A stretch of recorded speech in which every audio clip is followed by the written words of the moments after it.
अस्सलाम वालेकुम। सवाल के साथ मैं हूं अमर शम्सी। आप सबको प्रोग्राम में बहुत बहुत खुशामदीद। पाकिस्तान में कोरोना वायरस की आंधी जोरों से चल पड़ी है। पाकिस्तान में कल के दिन में तकरीबन 7000 केसेस रिपोर्ट हुए।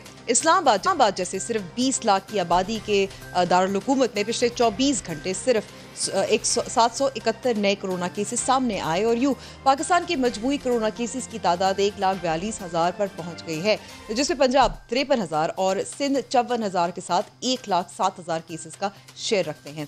मजीद तशवीशनाक बात यह है कि कोरोना का इलाज करने वाले 3858 हेल्थ वर्कर्स में भी कोरोना से मुतासर हो चुके हैं, जिनमें से 36 फ्रंट लाइनर्स शहीद भी हो चुके हैं। वजीर आज़म इमरान खान कहते हैं कि पाकिस्तान कोरोना की पीक को जुलाई के आखिर या अगस्त के शुरू में छुएगा। सुनिए वजीर आज़म क्या खबरदार कर रहे हैं। हमें पता है कि कोरोना ने फैलना है। अगर हम एहतियात करेंगे, अगर हम SOPs पे चलेंगे, हम इसको मैनेज कर लेंगे। हमारे ख्याल में जो पीक है वो जुलाई के आखिर में या अगस्त में आएगी, जो पाकिस्तान में जो पूरी पीक है, और उसके बाद नीचे केसेस आ जाएंगे। लेकिन वफाकी वजीर science and technology Fawad Chaudhry अपने वजीर आज़म इमरान खान से इख्तलाफ करते हुए मजीद खौफनाक तस्वीर खींच रहे हैं। उन्होंने कल सवाल में मुझसे गुफ्तगू करते हुए क्या दावा किया था, सुन लें।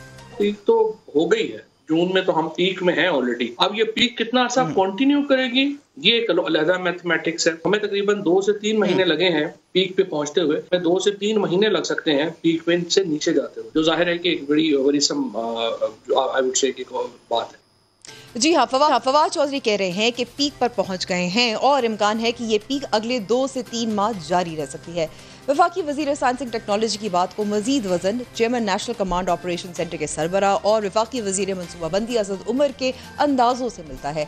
असद उमर ने क्या खौफनाक पेशन गोई की है, ये भी सुन लें। जिस तरीके से इस वक्त सूरत हाल जा रही है, अगर इसमें कोई तब्दीली न की गई, जून के आखिर तक हम पहुंचेंगे तो इस तादाद में तकरीबन 2 गुना का इजाफा हो चुका होगा। ये तकरीबन 3 लाख तक भी पहुंच सकती है तादाद उन लोगों की जो कोरोना का टेस्ट होने के बाद पॉजिटिव केस आए, जिनको कोरोना का मर्ज हुआ। इस वक्त तादाद जो है तकरीबन 1.5 लाख केसेस की है, वो बढ़कर जुलाई के आखिर तक 10 से 12 लाख के दरमियान पहुंच सकती है।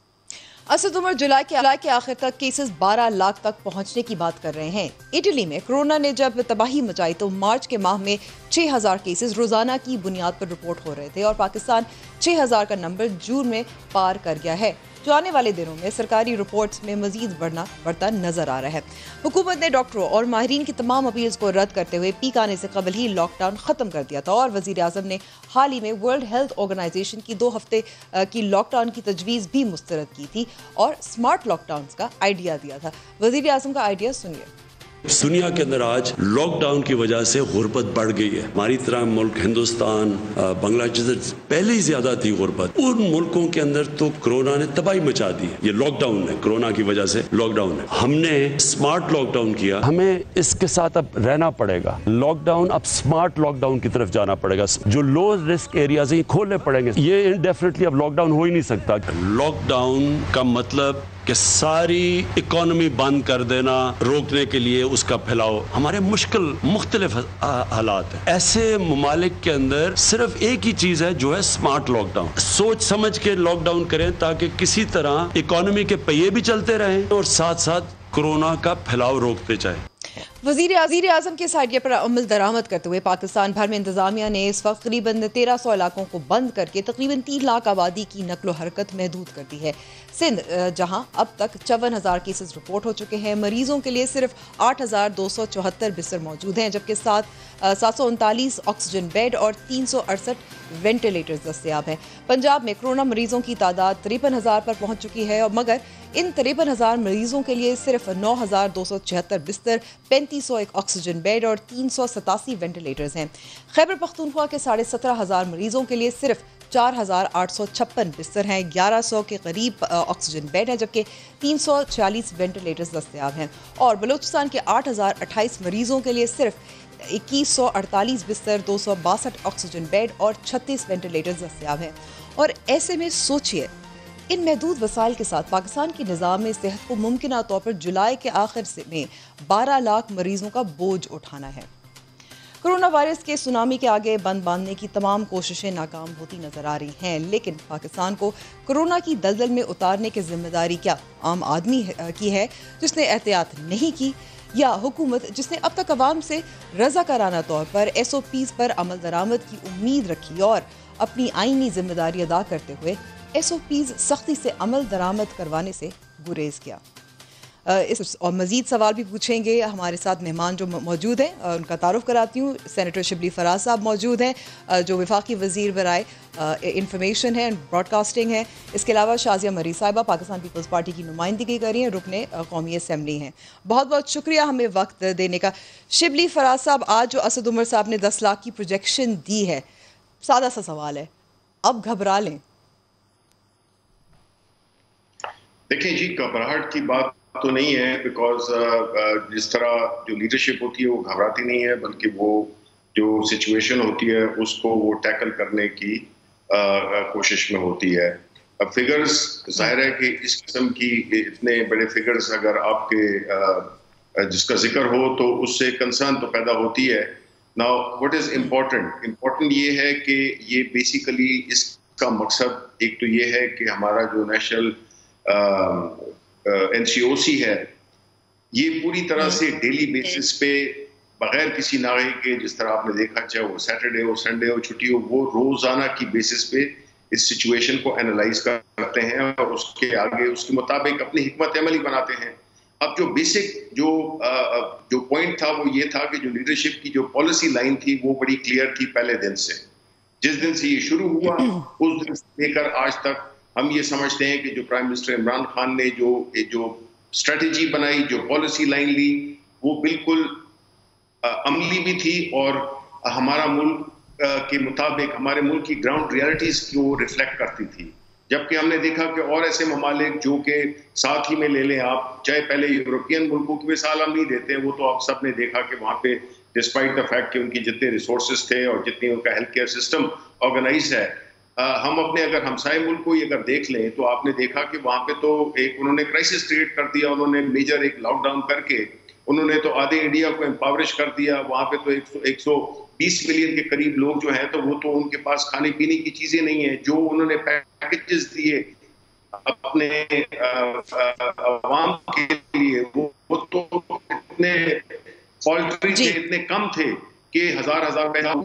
तो इससे जाहिर यही होता है कि देखिए हमने उनके मुताबिक अपनी स्ट्रेटेजी बनानी है और जिस तरह प्राइम मिनिस्टर साहब ने ये बाकी जो भी लोग बात करें, देखें बात एक ही है, वो है जो कि प्राइम मिनिस्टर इमरान खान कहते हैं, he is who says whatever it is. ठीक है, तो बाकी लोगों की आपने करके तो you should not create confusion because that's the last thing we need is confusion. इस सूरत हाल में हमें जो करना है वो बुनियादी तौर पर कंफ्यूजन किस तरह से पैदा हो रही है शिबली साहब? क्योंकि बहुत सारे जो नाक़िद भी हैं, ऑपोजिशन भी है, उनका तो यही कहना है कि वज़ीर आज़म इमरान खान का जो पॉलिसी है लॉकडाउन पे जो भी थी, लेकिन कोरोना वायरस और एहतियात और जो उसकी उन्होंने एक्सप्लेनेशन वजाहत की है उसकी वजह से मजीद कंफ्यूजन फैली है। नहीं कोई नहीं कंफ्यूजन। देखें ऑपोजिशन का काम है कंफ्यूजन फैलाना, and this is what my point is कि ये बहुत ही गलत रविश है। यानी ऑपोजिशन को ये सोचना चाहिए कि वो इस मुल्क के यानी इस क्राइसिस में भी एक ऐसा क्राइसिस जो कि एक आलमी क्राइसिस था, जो कि हमारा मैन मेड नहीं है, हमारे मुल्क में ये इमरान खान ने ये कोरोना नहीं वो किया, ये वो वबा थी जो कि सारी दुनिया से हमारे आई। एक सेकंड बिल्कुल, देखिए इसमें कोई शक नहीं है, कोरोना वायरस वजीर आज़म इमरान खान ने तो पैदा नहीं किया, लेकिन जो मैसेजिंग की बात कर रही है, जो अपोजिशन कर रही है, जो नाक़िद कर रहे हैं, वो मैं आपको कुछ सुनाना चाहती हूँ। कुछ ऐसी जो तकारीर थी वजह से कैसे फैलती, मैं सुनवाती हूँ क्या क्या कहते रहे हैं। एक माह के अंदर 720 लोग कोरोना की वजह से उनकी मौत वाक़ई हो सकती है अगर ये मौजूदा सूरत हाल बरकरार रहे। पाकिस्तान में एक महीने में औसतन 4800 से ज्यादा लोग अपनी जान खो बैठते हैं ट्रैफिक एक्सीडेंट के जरिए में, लेकिन हम ट्रैफिक फिर भी अलाउ करते हैं। अपने ऊपर डिसिप्लिन करें, हिकमत और अकल का इस्तेमाल करें, क्योंकि 90% आपको अगर कोरोना वायरस होता है तो आपको कोई एक फ्लू की तरह होगा, चंद दिनों के बाद आप ठीक हो जाएंगे। तो ऐसे बयानात से जाहिर होता है शिबली फराज साहब के हुकूमत उस वक्त इसको भी गैर संजीदगी से ले रही थी। This is what you think, Amber, or I would request you कि if you want this program to be a meaningful program, जहाँ पे कोई meaningful discussion हो, तो please don't interrupt me after every one sentence, because उससे फिर गुफ्तगू का तसलसल भी टूट जाता है और बात भी नहीं होती है। अगर आप ये कह रही हैं कि आप इंसिस्ट कर रही हैं कि ये कंफ्यूजन है, तो आप बना लें, बिकॉज आपके पास तो माइक है, आपके पास कैमरा है, आप कह सकती हैं। अगर आप ऑपोजिशन को कि उसके जो उनका जो नैरेटिव है उसको आप प्रमोट करना चाहती हैं, ये आपकी मर्जी है। लेकिन मैं ये समझता हूं कि इसमें opposition has played very dirty. उन्होंने बजाय इसके कि कोई पॉजिटिव सजेशंस देते, पार्लियामेंट को ज्यादा यूजफुल बनाते, आपने देखा है वो पार्लियामेंट में आते हैं और वो अपनी लीडरशिप के बारे में वो बार्गेन कर रहे होते हैं। यानी इस मुल्क में हालात देखें आप कि जिस तरह के हालात हैं, जिस तरह के हालात उन्होंने हमें, जिस तरह की इकोनॉमी हमें दी, आज जो है तो चैंपियन बन के बैठे हुए हैं और वो जो है तो हमें बता रहे हैं कि जी ये हो गया, वो हो गया। यानी ये एक हद होती है। यानी कौम को हमने ये बताना है कि देखें ये एक किसी एक पार्टी की प्रॉब्लम नहीं है, ये पूरे मुल्क का प्रॉब्लम है। उस मुल्क में अपोजिशन क्या रोल अदा कर रही है, क्या किरदार है उनका किरदार इंतहाई नेगेटिव है।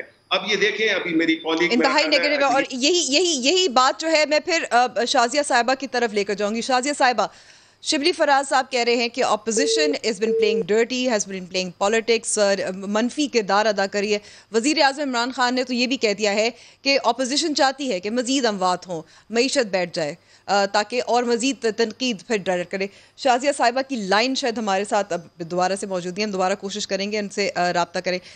साथ में यहाँ शिबली सरा और इसी पॉइंट पर मैं दोबारा से सवाल करूँगी, लेकिन अगर हम इसी गुफ्तगू को आगे बढ़ा के लेकर जाएँ, बार बार ये कहा जा रहा है कि आज असद उमर साहब भी कह रहे थे, बार बार ये बताया जा रहा है कि आएगी अगस्त तक लगता है कि चलेगी और फिर ड्रॉप डाउन कर जाएगी।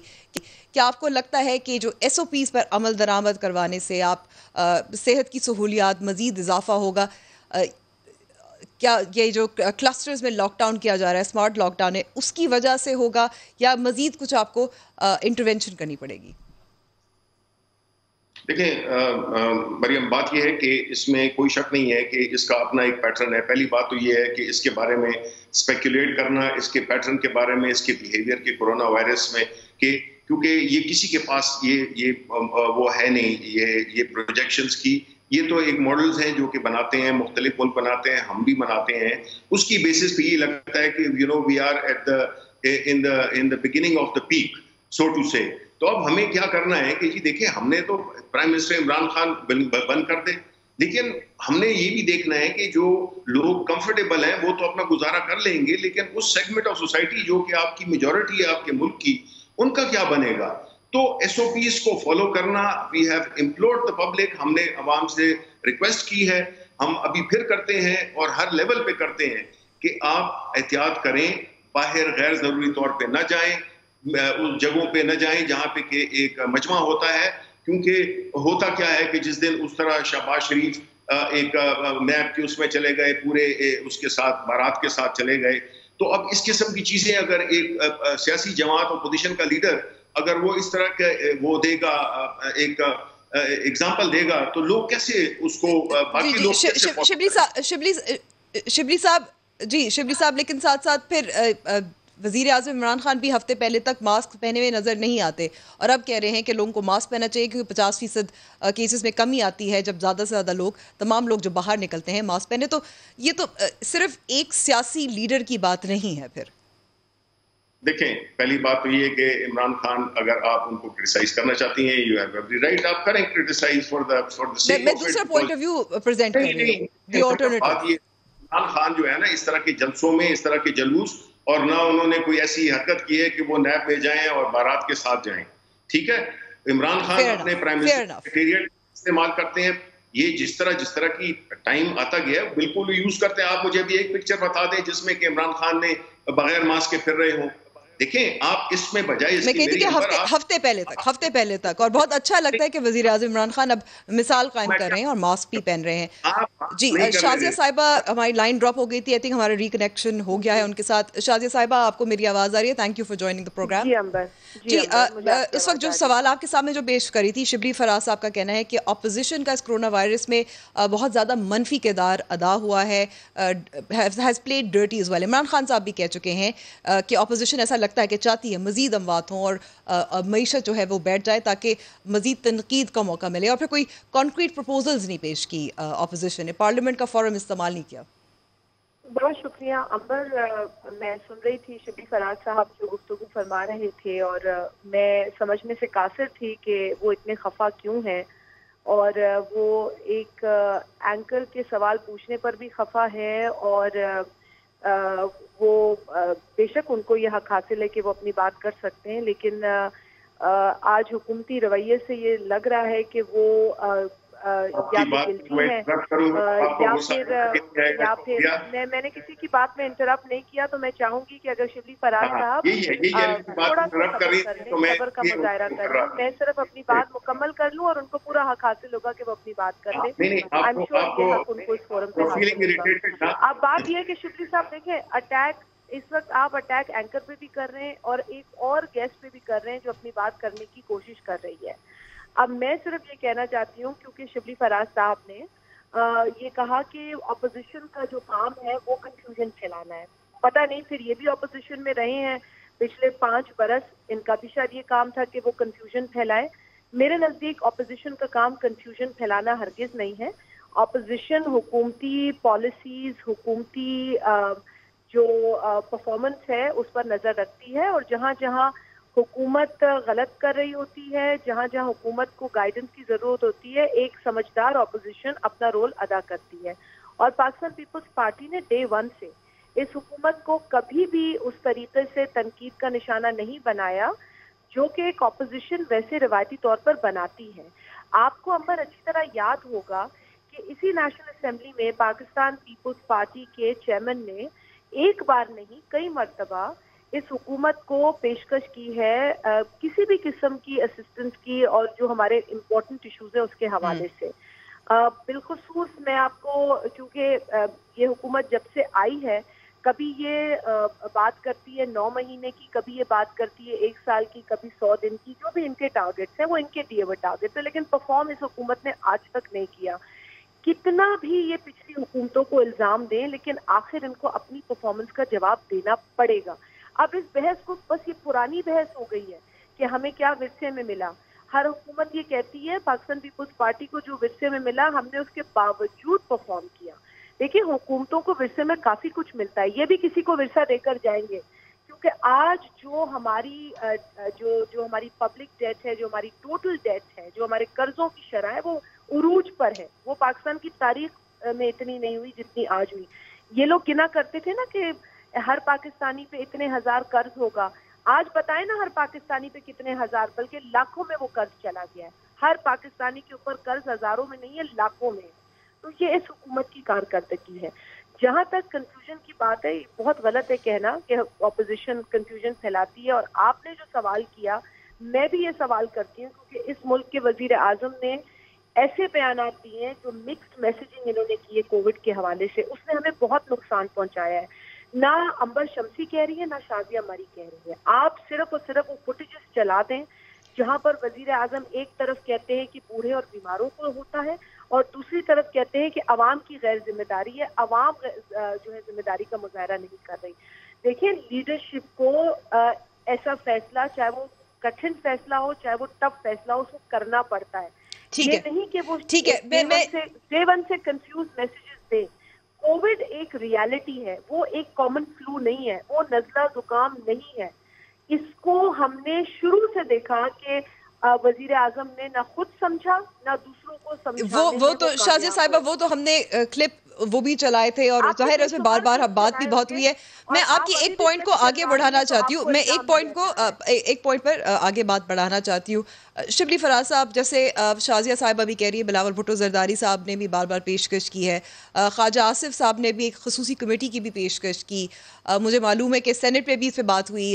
जो शाहिद खाकान अब्बासी साहब ने भी कहा कि पॉलिसी डॉक्यूमेंट भी अगर हुकूमत पेश कर दे जो एक पेज पे आपकी स्ट्रैटेजी को डिस्क्राइब करती है। तो ऐसा नहीं कि अपोजिशन ने पार्लियामेंट में कोशिश नहीं की। शहबाज शरीफ साहब भी उन्होंने भी जब लंदन से वापस आए थे तो कोशिश की थी, हाथ तो बढ़ाया था। देखें, पहली बात तो ये है कि जब अपोजिशन का मैं कहता हूँ कंफ्यूजन फैला रही है, ये बिल्कुल दुरुस्त नहीं है। और स्पेशली सिंध हुकूमत ने ये इनका वो जो हमने सुना था ना कि हाथी के दांत खाने के और दिखाने के और, ये जब हमारे साथ इनकी चीफ मिनिस्टर आके बैठते हैं एनसीओसी में सारी चीजों पे इत्तेफाक करके, और फिर जब वो इन जाते तो वो उनका बयान दूसरा होता है, वो वहां पे सियासत खेलना शुरू कर देते हैं। अब देखें, इन्होंने सिर्फ ये काफी नहीं है कि ये कह दें कि जी अखबारी बयान दे दें या टीवी पे आके कह दें कि जी हम अपना हाथ बढ़ाते हैं, लेकिन प्रॉब्लम ये है कि इन्होंने थ्रू आउट इस इशू पे सियासत खेली और सिंध को, जो कि इनका सूबा है, इसको ये कंट्रोल ही नहीं कर सके। कंफ्यूजन इन्होंने सिंध में फैलाई बिकॉज इनके अपनी बिजनेस कम्युनिटी, अगर आप देख लें उन दिनों के अखबारात आप देख लें कि उधर लोग जो है तो उनके दुकानदार जो थे, जो कि फैक्ट्रीज वाले थे, उन्होंने धमकी दी कि हम अपनी फैक्ट्रीज खोल देंगे, जो कि पहले होता था कि बंद कर देंगे, अब खोल देंगे। ये कंट्रोल नहीं कर सके अपने सूबे के जो बिजनेस कम्युनिटी है, जो इनकी सिंध की जो रूरल पॉपुलेशन है, वहां पे तो हमेशा एब्जेक्ट पॉवर्टी रही है। Thanks to PTI government for the last I don't know 30 or 40 years they have been in the government. तो ये उस प्रेशर को हटाने के लिए ये जो है तो वफाक को जो है, ठीक है, आपका कहना है कि ये प्रेशर था, आपका कहना है ये प्रेशर था। अब सवाल क्योंकि पैदा हो रहा है, अगर हम बात करें कि जो असद उमर साहब कह रहे हैं, जो वजीर आज़म इमरान खान कह रहे हैं पीक जुलाई अगस्त में होगा, तो तैयारी अब क्या है इसके लिए? देखें, हम आपको ये बताएं कि एक तो अगर कोई ये कहता है कि इस किस्म की ऑनस्लॉट, इस किस्म की बीमारी जो कि एक मैसिव तरीके से आई है, उसके लिए कोई भी हेल्थ इंफ्रास्ट्रक्चर दुनिया का अगर वो यूजफुल रहा है या वो काफी रहा है, तो आप से गिला कर रहे हैं, जबकि हम स्ट्रगल कर रहे थे, हमारा बिल्कुल दुरुस्त बात है, इसमें कोई शक नहीं है कि हमारा वैसे ही सेहत का निज़ाम जो मवाजना नहीं कर सकते थे मगरबी ममालिक के साथ, यूरोपियन ममालिक के साथ, लेकिन क्योंकि पेशगोई है, एनसीओ से भी अच्छी तरह मालूम है, फिर तैयारी अब बात करें ताकि अवाम जो है फिर घबराए ना। जैसे आपने कहा कि स्ट्रैटेजी पता हो चलती है, फिर अवाम को पता है कि हुकूमत संभाल लेगी। पहली बात यह है कि अगर हमने एहतियात न की तो जितने भी हमारी जो हेल्थ रिसोर्सेज हैं, जितने भी हमारे इक्विपमेंट हैं, हॉस्पिटल बेड्स हैं वगैरह है, वो अपने 22 करोड़ लोग, 22 करोड़ तो हो नहीं सकते, या खुदा न खास्ता 11 करोड़ तो हो नहीं सकते, या खुदा न खास्ता 1 करोड़ तो हो नहीं सकते। देखें, इसमें हमारे पास जो लिमिटेड रिसोर्सेज हैं, जिसको कि हमारी गवर्नमेंट ने डबल, क्या के पास सिचुएशन में ट्रिपल किया है। लाइक आपके पास जो वो थे वेंटिलेटर्स थे, आपके पास 2800 थे, उसको हमने 4800 कर दिए, 1400 मजीद आ रहे हैं। इसी तरह जो ऑक्सीजन या आईसीयू बेड्स थे, अस्पताल हॉस्पिटल्स की तादाद हम तकरीबन ऑलमोस्ट सिर्फ इस्लामाबाद में जो है तो हम वो कोई 800 बेड्स बढ़ा रहे हैं। इसी तरह खैबर पख्तूनख्वा में, इसी पंजाब में हजारों बेड्स की हम वो कर रहे हैं। फोकस प्रॉब्लम क्या हो रहा है कि कंसंट्रेशन हो जहां पे, तो वहां पे यही डिसइंफॉर्मेशन फैलाई जाती है कि जी जगह खत्म हो गई हैं। पहली बात तो ये कि हमने इसको रोकना है। पहला पॉइंट क्या है कि हमने इसको रोकना है थ्रू स्ट्रिक्ट एसओपीज, और अब गवर्नमेंट ने कह दिया है कि हम जिस जगह पे एक वायलेंट, एक फ्लैग्रेंट किस्म का इनडिसिप्लिन होगा, जहां पे कि लोग एसओपीज को फॉलो नहीं करेंगे, हम उसको सील कर देंगे, जिस तरह के हमने किया भी है कुछ इलाकों में, चाहे वो और खिलाफ वर्जियों पे पेनल्टीज भी हो रही हैं। बिल्कुल, पेनल्टीज भी हो रही हैं। तो this is all what government can do. मेरा अपोजिशन से जो गिला है, या मैं उनसे रिक्वेस्ट करता हूं कि देखिए जी, सियासत होती रहेगी, सियासत के लिए बड़ा टाइम पड़ा हुआ है। ये मुल्क हमारा मुल्क है, जितना उनका है उतना हमारा है, जितना हमारा है उतना उनका है। सो हमें कोऑपरेट करना है, रादर देन इस पे पॉलिटिक्स खेलें।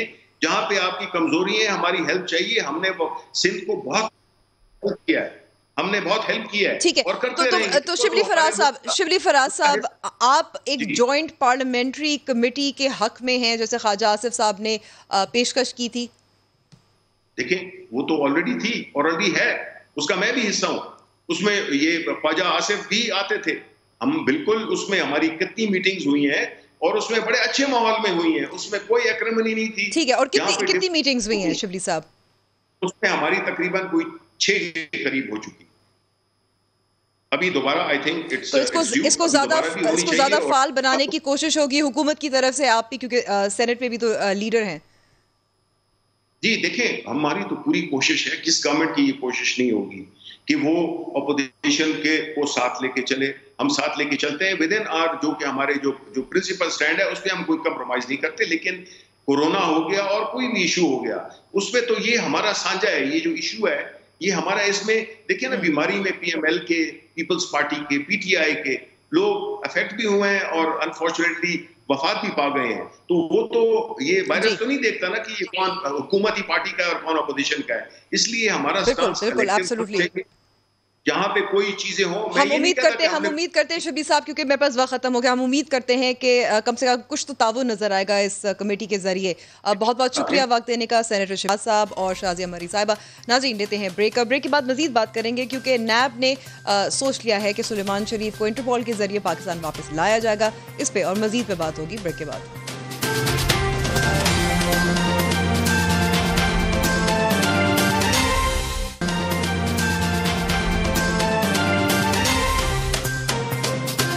प्रोग्राम में एक बार फिर खुश आमदीद। अब हम कुछ बात करेंगे सुलेमान शरीफ के हवाले से भी, क्योंकि नैब ने अपनी इजहार है कि वो कह रहे हैं कि वो इंटरपोल के ज़रिए पाकिस्तान उनको वापस लाया जाएगा। क्या ये मुमकिन हो सकेगा या नहीं हो सकेगा, इस पर भी बात करेंगे।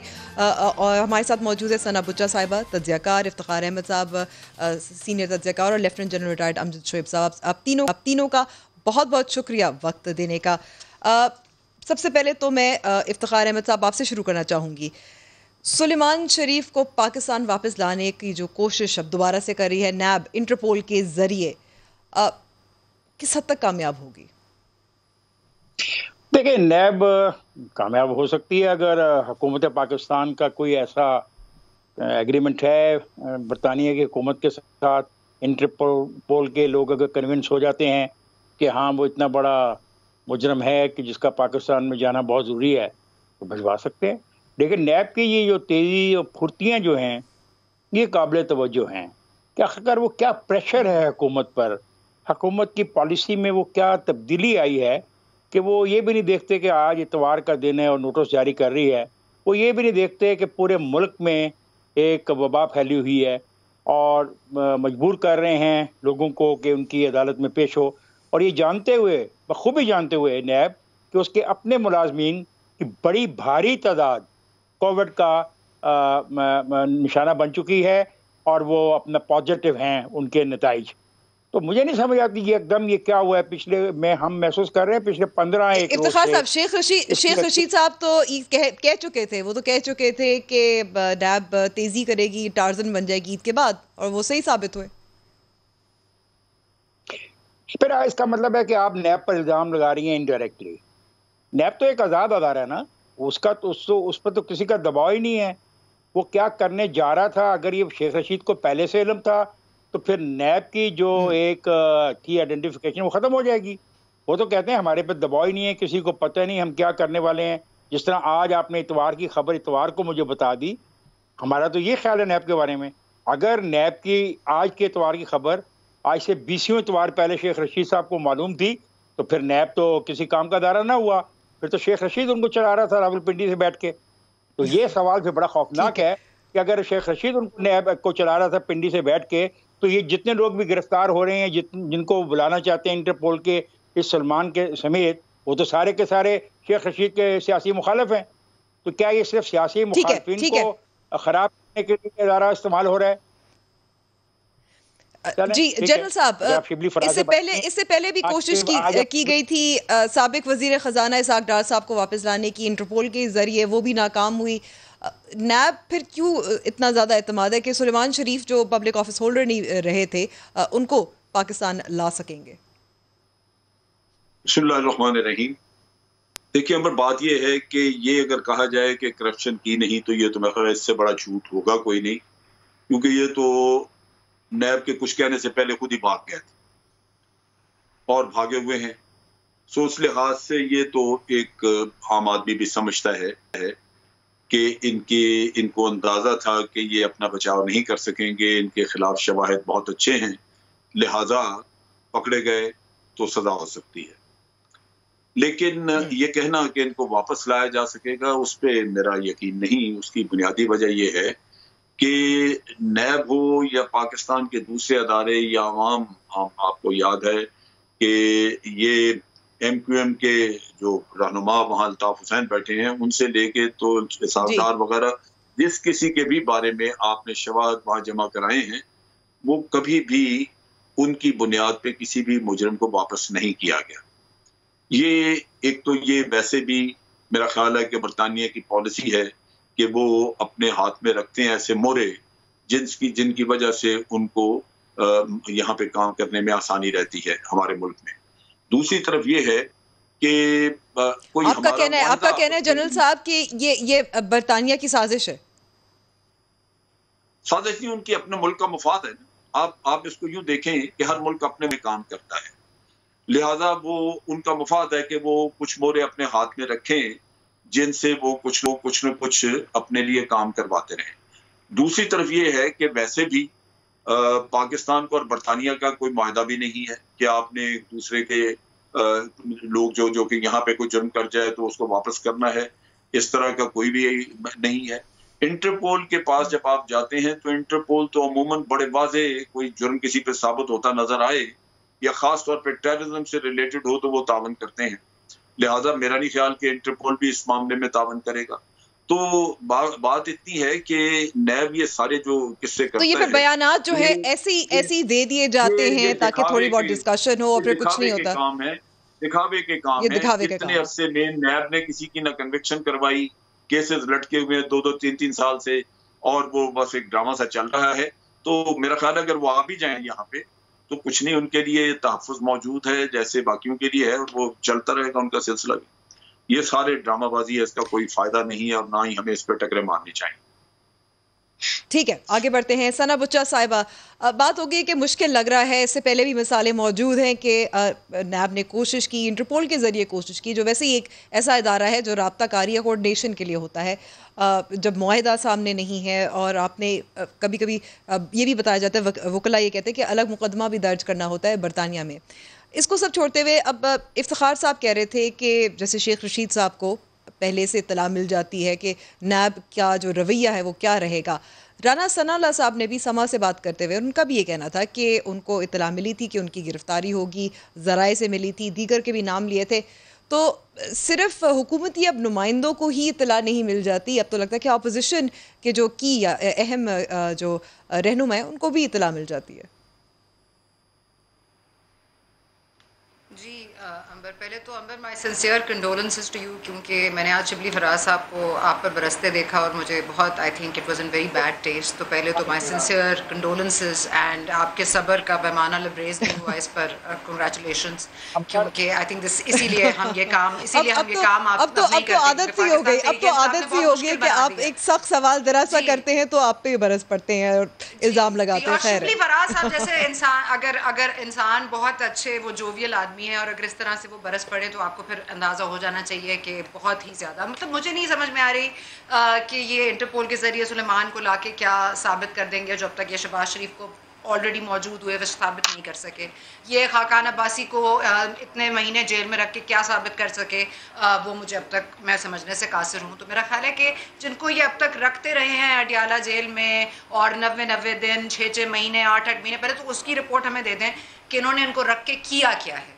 अगर तो ये इंटरपोल के ज़रिए भी वापस ले आते हैं सुलेमान से तो उससे क्या अचीव कर लेंगे, जो ऑलरेडी इनके पास लोग मौजूद हैं उनसे क्या अचीव कर लिया है। पहले तो नैब के ऊपर तो ये सवाल बनता है। शेख रशीद अहमद साहब बहुत बड़े आदमी हैं, आपको पता है उनको गैब का इल्म हासिल है, वो फाल निकालने में बिल्कुल उनको पता है कब झाड़ू फिरना है, कब किसने अंदर जाना है। और ये भी हम साथ कहते हैं कि अल्लाह उनको जल्द सेहत दे, अल्लाह जल्द उनको सेहत दे। वो बस ये उनको नहीं पता था कि उनको कोरोना होना है। बस अंबर इस मामले में वो थोड़ी सी गलती हो गई कि उनको बस कोरोना का उनको इल्म ना हो सका, बाकी वो तमाम चीज़ों पर उनकी खूब हैंडलिंग है। देखिए ये एक टू फोल्ड लेकिन सना ये भी तो मानना पड़ेगा कि अगर राना सना साहब को पता था, उनको भी इत्तला थी, उनको मालूम हो गया था, बार बार कह चुके हैं, ऑन द रिकॉर्ड कह चुके हैं कि उनको बताया गया था कि उनकी गिरफ्तारी आने वाली है, तो फिर इससे ये भी इशारा मिलता है कि अगर हुकूमती नुमाइंदों को पता चल जाता है, इसमें इसका ये नहीं मतलब कि नैब आज़ाद इदारा नहीं है।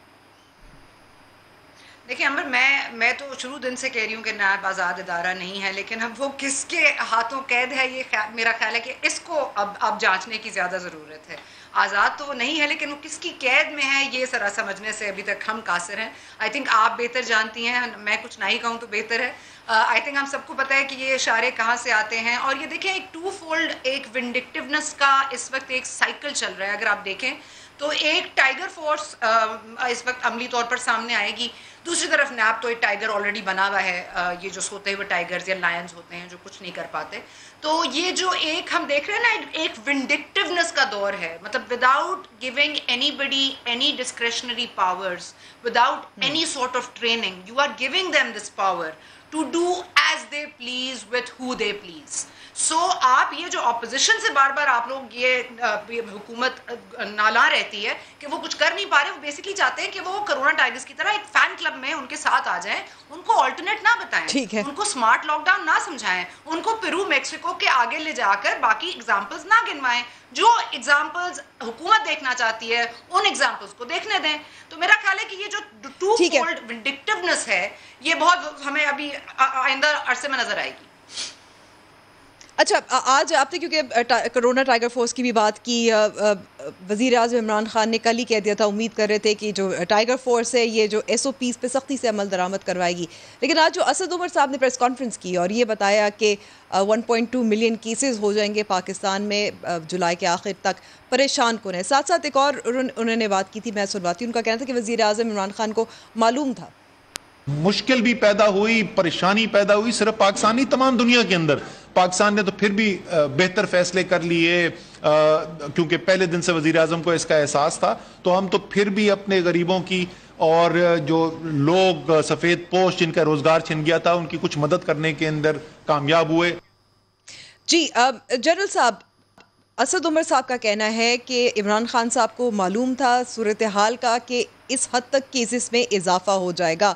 हमें ये भी याद रखने की ज़रूरत है कि जो इटली में केसेस थे 6000 के करीब थे, रोज़ाना की बुनियाद पर रिपोर्ट हो रहे थे मार्च में, और तब वहाँ हालात बहुत बुरे थे।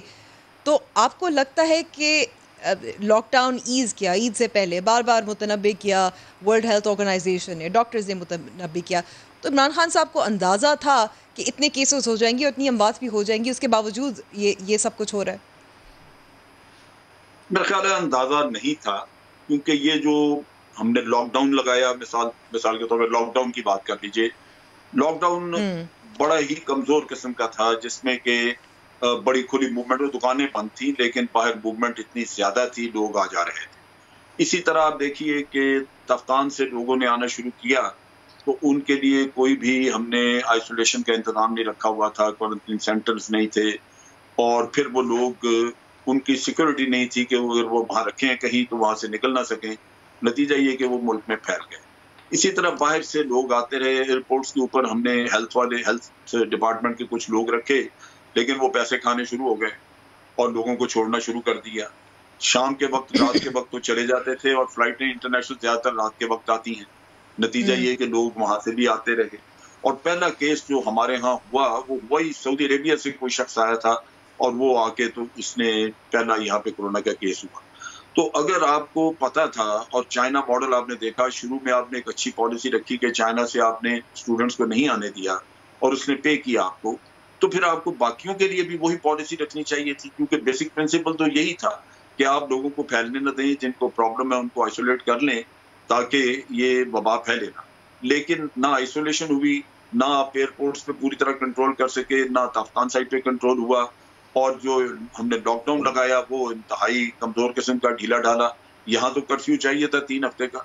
ये मैं समझता हूँ कि लॉकडाउन बहुत लंबे वक्त के लिए नहीं आप रख सकते, लोग तंग पड़ जाते हैं, या 2 हफ्ते तो हो सकते थे, मार्च का मसला आता है, लेकिन 3 हफ्ते तो हो सकता था ना। शुरू के 2-3 हफ्ते तो आप सख्ती कर सकते थे। उसमें तो जो गरीब गुरबा, डेली वेजर, वो भी शायद अपना गुजारा कर जाते, क्योंकि ये इतना तो शायद थोड़ा बहुत पल्ले हो कि इंसान चंद दिन के लिए एक सख्ती बर्दाश्त कर जाए। लेकिन लंबे, ठीक है, लंबा लॉकडाउन नहीं हो सकता था, तो वो 3 हफ्ते वाला तो ठीक होता, लेकिन वो नहीं हुआ। तो अब उसके बाद तो ये चीज जो है ये, और फिर आप देखिए कि इसके ऊपर सोने पे सुहागा ये हुआ कि सुप्रीम कोर्ट ने ईद की छुट्टी दे दी। ईद पे तो फिर तबाही मच गई ना। अगर ये सारा बिल्कुल, और उसी के असरात अब नजर आ रहे हैं, उसी के असरात अब नजर आ रहे हैं, क्योंकि 2-3 हफ्ते बाद जाहिर है केसेस फिर उसके केस लड़ते हैं, कहते हैं कि जनाब ये मुमकिन नहीं है, इसका कौन जिम्मेदार होगा जब इतनी फैलेगी। लेकिन वही हुआ कि बाजारों में दुनिया कंधे बिल्कुल एक इंसानों पे इंसान चढ़े हुए थे, और कोई ऐसा चेक सिस्टम तो है ही नहीं कहीं भी कि आप इतनी पब्लिक को रोक सकें। तो मेरा ख्याल है कि ये हमसे बहुत बड़ी गलतियां हुई जिसका खमियाजा हमारे सामने आ। ठीक है, मैं इफ्तिखार अहमद साहब, बार बार इस वक्त जो सवाल पैदा हो रहा है, मैं हुकूमती नुमाइंदों से मैं खुद पूछती रहती हूँ, और फिर जैसे सना कह रही थी कि फिर डांट भी पड़ती है और फिर रवैया भी कुछ और ही हो जाता है। लेकिन एक चीज़ जो मुझे समझ नहीं आ रही कि हुकूमत बार बार कह रही है कि अगस्त के बाद केसेस कम हो जाएंगे, लेकिन कैसे कम होंगे, मैजिकली तो नहीं होते, ये नहीं बताया जा रहा। जो आपका इंटरेक्शन था ना शिबली के साथ, शिबली साहब को एहसास करना चाहिए कि वो आप पीटीवी में काम नहीं करती, आप एक इंडिपेंडेंट अदारे में काम करती हैं। उनको रिस्पेक्ट करनी चाहिए जर्नलिस्टों की। और ठीक है, आज वो इक़्तिदार में हैं, कल वो इक़्तिदार में नहीं होंगे। तो हम जर्नलिस्ट ही होते हैं जो इस चीज़ की परवाह नहीं करते कौन इक़्तिदार में है और कौन इक़्तिदार में नहीं है। हम उनका प्याम लेके जाते हैं, हम तो प्याम्बर होते हैं, तो प्याम्बर्स के साथ ऐसा सलूक नहीं करना चाहिए। आइए ज़रा आपके सवाल की तरफ। देखिए, ये अगस्त में क्या होगा, और अभी बहुत सारी बात माजी के हवाले से हुई है। मैं आज भी कहता हूँ कि जनाब, आपके पास अगर इतना ही दर्द है गरीबों का, तो गरीब की मौत भी आपके लिए दर्दनाक होनी चाहिए, कि उसकी दर्दनाक मौत भी आपके लिए दर्द की वजह बननी चाहिए। ये 2-2.5 हज़ार अफराद अब तक जान बक हो चुके हैं, माँ सवाए चंद एक के, बाकी सब गरीब ही हैं। और ऐसे गरीब हैं जिनके पास अपनी मैयतों को दफनाने के ना पैसे थे ना कुछ। आप मैयतें भी उनकी आप उनसे छीन के दफना रहे हैं, उनको आखिरी दीदार भी नहीं करने दे रहे। अब सवाल और यहाँ मैं थोड़ी सी एक अगर मैं ऐड कर दूं इफ्तिखार साहब, एक मैं ऐड कर दूं कि 12 लाख केसेस अगर होते हैं जुलाई के एंड में, डिपेंडिंग असद उमर साहब का जो कहना था, अगर हम मौजूदा जो शरह अमवात को उसके हिसाब से देखें 1.9% है, तो उस हिसाब से तब तक 22,800 अमवात हो चुकी होंगी जुलाई के आखिर में। देखें बात सुने अमर, बात ये बहुत संजीदा मामला है। आई डोंट नो कि जिद क्यों बना ली गई है। बड़ा इसको जिद का अना का मसला नहीं बनाना चाहिए था। अगर ठीक है उस आदमी को नहीं पता प्राइम मिनिस्टर को, तो जरूरी नहीं prime minister is not a doctor, he is not a MBBS। ये तो काम था ना उसके एडवाइजर्स का, तो उसको बता दे कि क्या चीज़ है और उसके नतीजे क्या हो रहे हैं, दुनिया में क्या हो रही है। चले हम नहीं बहस में जाते, मैं कुछ और बात करना चाहता हूँ, वक्त हमारे पास कम होता है। देखिए बात यह है, मेरा शहर मुतासरा शहरों में सबसे दूसरे नंबर पे सबसे खौफनाक सूरत हाल का सामना कर रहा है। कम अज़ कम इस शहर को तो जियो फेंसिंग के जरिए फौज के हवाले कर दो 15 दिन के लिए। मैं नहीं कहता कि सारे शहर के अंदर आप कर्फ्यू लगा दो। जिस तरह इस्लामाबाद में आपने कुछ इलाकों के अंदर फौज की जिम्मे से और रेंजर्स की मदद से वहाँ पे लोगों को रोका है, तो मेरे शहर के अंदर भी जियो फेंसिंग कर दो। आपको पता है कि अमवात कहाँ हो रही हैं और केसेस कहाँ हो रहे हैं हमारे शहर के इलाकों में। जिस इलाके में हो रहे हैं उसकी यूनियन काउंसिल को या टाउन कमेटी को या पूरी की पूरी यूनियन काउंसिल को आप ब्लॉक कर दें। और ये बिल्कुल बात सही है जनरल साहब की, 15 दिन में भूखा कोई नहीं मरता। और चले आपको ये खौफ है ना कि भूखा मर जाएगा रोज़गार न होने की वजह से लाहौर शहर में, तो फिर एहसास प्रोग्राम का जो पैसा आपने 3-3 महीने का इकट्ठा दे दिया वो नहीं देना था, वो आज के वक्त के लिए रखना था कि आज आप आके लाहौर में, अब आपके पास तो सारी रिपोर्ट होगी ना कितने डेली वर्कर यहाँ पे लाहौर में रहते हैं, क्योंकि आप ये दावा करते हैं, तो उन डेली वर्कर्स का पैसा आप एहसास प्रोग्राम के तहत ले आते। और ये बड़ा आसान तरीका मैंने इनको कई पहले प्रोग्रामों पहले बताया था कि हम तो ये भी जानते हैं कि हमारे देहात में कौन, चले आपकी मर्जी, ठीक है इफ्तिखार साहब। लेकिन दिलचस्प बात यह है कि इस वक्त जो सिफारिश की गई थी ना सिर्फ आलमी इदारा सेहत की जानिब से की गई थी, पंजाब की काबीना ने भी ये सिफारिश पेश की थी और मंजूरी का इंतजार था। जब प्रेस कॉन्फ्रेंस हुई थी तो उसमें वज़ीर आज़म इमरान खान ने बात की थी, उसमें उस्मान डार साहब ने बात की थी, इसमें पंजाब के वज़ीर ख़जाना ने बात की थी। उस्मान डार साहब मौजूद थे, उन्होंने कोई बात नहीं की। उस्मान बुज़दार नाम है, उस्मान डार तो वो अपना उनका इंचार्ज है, वो क्या नाम है जो टाइगर, तो मैं यही कह रही हूँ कि जो टाइगर फोर्स की देखभाल कर रहे हैं, जो इंचार्ज है उस्मान डार ने बात की थी, मगर जिस सूबे के चीफ एग्जीक्यूटिव है, मिनिस्टर है, he said nothing. Usman Buzdar ने कहा था, हमारे पास इसकी इंफॉर्मेशन है, लेकिन वो बेचारा कह ही सकता था ना, वो रिकॉर्ड की दुरुस्तगी के लिए कह गया। कल उसने इलेक्शन ही लड़ना किसी से जाके, दोबारा उसने कभी पार्लियामेंट के अंदर नहीं आना, किसी पार्लियामेंट में पीछे नहीं बैठना जाके पिछली नशिस्तों पे, तो उसने कह दिया था। कल वो कहेगा जनाब मैंने तो कह दिया था, मैंने अपना फ़र्ज़ पूरा अदा कर दिया था। अब एक शख्स की जिद है कि उसने लॉकडाउन नहीं करना। अब इस जिद का तो कोई मेरे पास वो मदावा नहीं है ना। मैं कह सकता हूँ जियो फेंसिंग कर लो, मैं कह सकता हूँ ये टाउन लेवल पे चले जाओ, मैं कह सकता हूँ जो एहसास प्रोग्राम के पैसे हैं वो उन दिनों 15 में दे देना, मैं तो यही कह सकता हूँ ना। अब ये जो शिबली फराज साहब आपके प्रोग्राम में कह रहे थे अपोजिशन तावन नहीं कर रही, ये हो गया वो हो गया, भाई मैं एक तजवीज़ पेश कर रहा हूँ, तुम इसके ऊपर बात करो मेरे साथ आके लाहौर वालों से। तुम इसलिए लाहौर को सजा दे रहे हो, लाहौर से तुम इलेक्शन हारे हो, ये तो रवैया फिर बहुत खौफनाक रवैया है। अच्छा इसमें मैं रोकती हूँ, इफ्तिखार साहब मैं इसी पर रोकती हूँ। मैं सना साहिबा के पास जाने चाहती हूँ। सना साहिबा, उस्मान बुज़ार पंजाब काबीना हेल्थ डिपार्टमेंट ख़ास तौर पर बार बार कह रही थी और ये WHO की सिफारिशात की बुनियाद पर ही कह रही थी कि बस सिर्फ 2 हफ्ते का लॉकडाउन चाहिए। इस वक्त जनरल साहब भी कह रहे हैं कि मुमकिन है, इससे ये नहीं मतलब होगा कि बेरोज़गारी में 2 हफ्ते में इजाफा होगा या गुर्बत में 2 हफ्ते में इजाफा होगा। उस्मान बुज़ार की कल खामोशी से कुछ आपको इशारा मिल रहा है कि वो he doesn't want to be responsible for this decision? देखिए वो आज एक मैसेज चल रहा है कि उस्मान बुज़दार साहब में खान साहब को वही नज़र आया जो जनरल शुजा बादशाह को इमरान खान में नज़र आया था। तो मेरा ख्याल है हम लम्हा बलम्हा उसी वक्त की तरफ बढ़ रहे हैं। और मुझे तो ये ऐन मुमकिन है कि कल बुज़दार साहब से पूछा जाएगा कि आपने ये कहा था कि लॉकडाउन करें, तो कहेंगे मुझे तो याद ही नहीं है क्योंकि वो बादाम नहीं खाते, आपको तो पता है वो भूल जाया करते हैं। तो देखिए यूनाइटेड फ्रंट इस वक्त बहुत ज़रूरी है, मजाक और तंज से हट कर।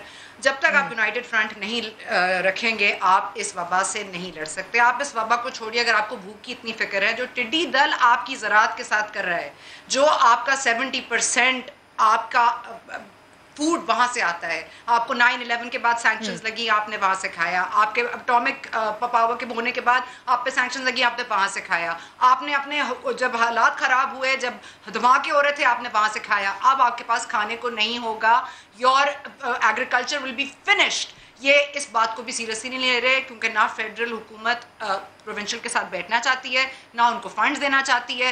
22 जहाज़ दिए गए हैं जिनमें से 20 काम नहीं आते। क्या स्प्रे लगेगा, कब टिड्डी दल मरेगा? We are facing a famine. मुझे तो कोविड के बाद एक कहद नज़र आ रहा है जो इस मुल्क में कोई सीरियसली लेगा। और उसके बाद हम उस वक्त भी सुनेंगे असद उमर साहब कहेंगे कि वज़ीर आज़म खान साहब को पहले दिन से पता था, वज़ीर आज़म बनने से पहले पता था कैसा होगा, लेकिन हम कुछ करेंगे नहीं क्योंकि हम कुछ करना चाहते नहीं और हमें कुछ करना आता नहीं। और ये हुकूमत जब तक नहीं समझेगी कि इसे कुछ करना नहीं आता तब तक ये कुछ कर नहीं सकती। तो इस सोच से ये निकल आए कि कुछ कर सकती है क्योंकि ये कुछ नहीं कर सकती। ठीक है लेकिन यहाँ इस वक्त जो ज़्यादा बड़ा ख़तरा है इमीडिएटली, वो आपको जनरल साहब क्या नजर आ रहा है? क्या कोरोना वायरस है, क्या मईशत है, टिड्डी दल है या अपोजिशन है? अंबर देखिए, जहाँ तक टिड्डी दल का ताल्लुक है इसके बारे में मुझे पता है कि प्लान बनाई गई है, आर्मी ने बना के दी और इसमें ट्रूप्स भी इन्वॉल्व हैं। मेरा अपना अंदाजा है कि ये बहुत हद तक 100% तो ये चीजें इफेक्टिव नहीं होती लेकिन बहुत हद तक इफेक्टिव होगी। इन्होंने टर्की से स्प्रे करने के लिए जहाज भी मंगवाए हैं क्योंकि हमारे अपने प्लांट कोविड भी दे देते फौज को उसको मैनेज करने के लिए, मतलब हुकूमत को क्यों दे रहे हैं? फिर हर चीज अगर उन्होंने ही करनी है बेहतरी तरीके से वही कर सकते हैं तो फिर कोविड भी उनको दे दें। ये आपने मशवरा दिया होता तो शायद हो जाता, उस वक्त आपने मशवरा नहीं दिया तो ये रह गई। जनरल साहब मैं आप ही को मशवरा दे सकती हूँ और बहुत इज्जत के साथ। सना से मशवरे का इंतजार रहा करेगा इंसान। अब मसला ये है कि ये तो सना से मशवरा किए बगैर फौज को इन्होंने दे दिया, ज्यादती की, लेकिन बहरहाल इसका अभी मेरा ख्याल है कि इम्प्लीमेंटेशन स्टेज इसकी आ रही है और इसमें डेफिनेटली काम काफी हुआ है। एक ऐसी चीज तो आपका कहना है कि टिड्डी दल के हवाले से फौज देख रही है, परेशानी की कोई बात नहीं है। बाकी सवाल का जवाब का टाइम नहीं है मेरे पास। बहुत बहुत शुक्रिया लेफ्टिनेंट जनरल शुएब साहब, इफ्तिखार अहमद साहब और सना बुच्चा साहिबा। प्रोग्राम का वक्त खत्म हुआ है, जरूर हमें फीडबैक दीजिएगा हमारे फेसबुक पेज और ट्विटर हैंडल पे। अब होगी जुमे को मुलाकात।